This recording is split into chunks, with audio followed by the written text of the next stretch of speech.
നമസ്കാരം. റാഫ്റ്റോ ഫുട്ബോളിലേക്ക് അവർക്കും സ്വാഗതം. ദൗർഭാഗ്യം, അതിനപ്പുറത്തേക്കൊന്നും പറയാനില്ല അത്ലറ്റിക്കോ മാഡ്രിഡിൻ്റെ ഈ പുറത്തുപോക്കിന്. ഹൂലിയൻ ആൽവാരസിൻ്റെ ആ ഡബിൾ ടച്ച് എന്ന് പറഞ്ഞുകൊണ്ട് പെനാൽറ്റി ക്യാൻസൽ ചെയ്തിട്ട് റയൽ മാഡ്രിഡിന് ക്വാർട്ടർ ഫൈനലിലേക്കുള്ള വഴി തുറക്കപ്പെടുകയായിരുന്നു. വല്ലാത്തൊരു പോരാട്ടമായിരുന്നു. റെഗുലർ ടൈമിൽ ലഭിച്ച പെനാൽറ്റി വിനി ജൂനിയർ ഭാറിന് മുകളിലൂടെ അടിക്കുന്നു. കളി തുടങ്ങിയ തുടക്കത്തിൽ തന്നെ സെക്കൻഡുകൾക്കുള്ളിൽ ഗയഗറിലൂടെ ഗോളടിച്ച് ആദ്യ പാദത്തിലെ കടം അത്ലറ്റിക്കോ മാഡ്രിഡ് വീട്ടിയത്. അങ്ങനെ സംഭവ വികാസങ്ങളുടെ ഒരു മത്സരം. ഒടുവിൽ ആൻറ്റോയിൻ റൂഡിഗറുടെ പെനാൽറ്റി യാനോ ബ്ലക്ക് തടഞ്ഞിട്ടു എന്ന് കരുതിയതാണ്. പക്ഷേ അദ്ദേഹത്തിൻ്റെ കയ്യിൽ കൊണ്ട പന്ത് വലയിലേക്ക് കയറിയതോടുകൂടി റയൽ മാഡ്രിഡ് UCLൻ്റെ ക്വാർട്ടറിലേക്ക്, അത്ലറ്റിക്കോ മാഡ്രിഡ് ഹൃദയം പൊട്ടി UCLിൽ നിന്ന് പുറത്തേക്ക്. മത്സരം 90 മിനിറ്റ് കഴിയുമ്പോൾ 1-1 സമനില. എക്സ്ട്രാ ടൈമിലേക്ക് പോയി. അവിടെ ഒന്നും സംഭവിച്ചില്ല. പിന്നെ പെനാൽറ്റി ഷൂട്ടൗട്ട്. ആ ഷൂട്ടൗട്ടിൽ 2-4 റയൽ മാഡ്രിഡ് വിജയിച്ച് കയറി. എന്തിനാണ് ഹൂലിയൻ ആൽവാരസിൻ്റെ പെനാൽറ്റി ക്യാൻസൽ ചെയ്തത്? അത് ഡബിൾ ടച്ച്, അതാണ് അതിൻ്റെ കാരണമായിട്ട് പറയുന്നത്.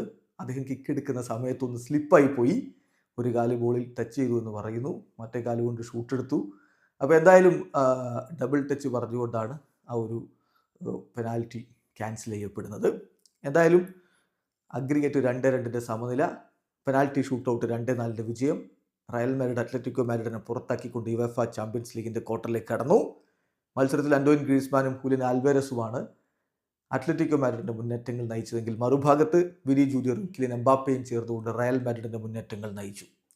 കളി തുടങ്ങി സെക്കൻഡുകൾക്കുള്ളിൽ 30 സെക്കൻഡൊക്കെ ആകുന്ന ഘട്ടത്തിൽ ഗയഗറിലൂടെ അത്ലറ്റിക്കോ മാഡ്രിഡ് ഗോളടിച്ചു. ആദ്യ പാദത്തിലെ കടം അവിടെ വീട്ടി. അഗ്രിഗേറ്റ് 2-2. പിന്നീടൊരു പോരാട്ടമായിരുന്നു.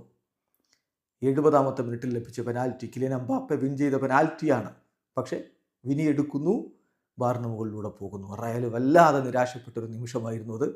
പിന്നെ കളി 90 മിനിറ്റിൽ എത്തുന്ന ഘട്ടത്തിൽ അംഗേൽ കൊറേയക്ക് സുവർണാവസരം. അദ്ദേഹം ആ ബോള് ബോക്സിൻ്റെ ടോപ്പിൽ നിൽക്കുന്ന ഹൂലിയൻ ആൽവാരസിന് കൊടുത്തിരുന്നെങ്കിൽ അത് വലയിലേക്ക് അടിച്ച് കയറ്റാമായിരുന്നു. ബട്ട് അൺഫോർച്ചുനേറ്റ്ലി അത് സംഭവിച്ചില്ല.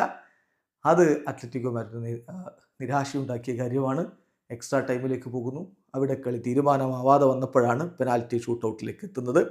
ഷൂട്ടൗട്ടിലാണ് ഈ ഡ്രാമ സംഭവിച്ചത്. ആദ്യം എംബാപ്പയുടെ പെനാൽറ്റി ഗോളാവുന്നു, സോർലോത്തിൻ്റെ പെനാൽറ്റി ഗോളാവുന്നു, ബെല്ലിംഗ്ഹാം ഗോൾ അടിക്കുന്നു. 2-1 റയൽ മുന്നിൽ. ഹൂലിയൻ ആൽവാരസ് എത്തുന്നു. അദ്ദേഹം പന്ത് വലയിലേക്ക് എത്തിച്ചു. ബട്ട് അൺഫോർച്ചുനേറ്റ്ലി ആ സ്ലിപ്പായ സംഭവം ബോൾ ഡബിൾ ടച്ചിലേക്ക് പോയി. അത് ക്യാൻസൽ ചെയ്യപ്പെടുന്നു. അത് റയലിനെ ഒരു ലീഡ് കൊടുക്കുകയാണ്, 2-1. പിന്നെ ഫെഡെ വാൽവർദയും കൊറേയും അവരവരുടെ പെനാൽറ്റികൾ ഗോളാക്കി. വാസ്കസിനും ലൊറൻറ്റയ്ക്കും പന്ത് വലയിലേക്ക് എത്തിക്കാൻ പറ്റിയില്ല. റൂഡിഗർ എടുത്ത പെനാൽറ്റി ഒബ്ലക്ക് തടഞ്ഞിടാൻ ശ്രമിച്ചെങ്കിലും അദ്ദേഹത്തിൻ്റെ കൈകളിലൂടെ വലയിലേക്ക് കയറിയതോടെ 2-4 പെനാൽറ്റിയിൽ വിജയിച്ചുകൊണ്ട് റയൽ മാഡ്രിഡ് യുവേഫ ചാമ്പ്യൻസ് ലീഗിൻ്റെ ക്വാർട്ടർ ഫൈനലിലേക്ക് കടന്നിരിക്കുന്നു. വീഡിയോ അവസാനിക്കുന്നു. ഫുട്ബോൾ ലോകത്ത് കൂടുതൽ വിശേഷങ്ങളുമായി റാഫ്റ്റോ എത്താം.